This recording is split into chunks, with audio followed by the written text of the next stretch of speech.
नमस्कार, मी संजय वझे.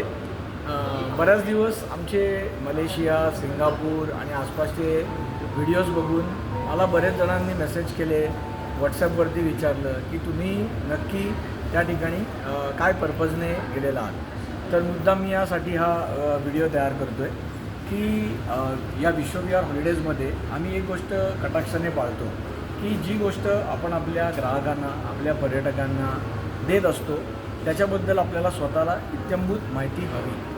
गेल्या काही वर्षामध्ये सिंगापूरमध्ये, मलेशियामध्ये अनेक साईटसीइंग इम्प्रोवाईज झाली.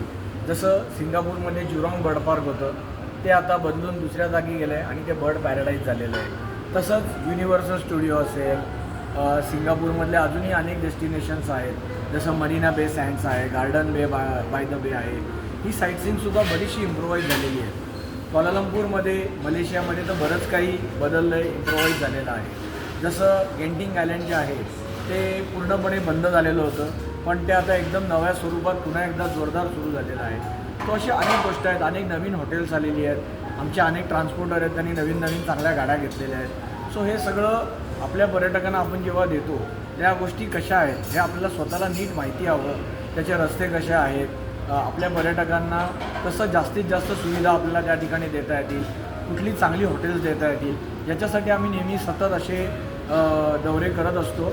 तर यापुढेही पुढच्या महिन्यामध्ये आमची जी टीम आहे ती उत्तराखंडला जाणार आहे, सिक्कीम, दार्जिलिंगला जाणार आहे आणि याद्वारे आम्ही खूप नवीन नवीन चांगली प्रोडक्ट आपल्यासाठी सातत्याने घेऊन येणार आहोत. सो आज आम्ही आता पुन्हा एकदा निघालो आहे भारताकडे यायला. आता क्वालालंपूरहून सिंगापूरकडे आमची फ्लाईट आहे आणि सिंगापूरहून मुंबई अशी आमची फ्लाईट असणार आहे आणि आज आम्ही पुन्हा भारतात परत येतो. Thank you so much.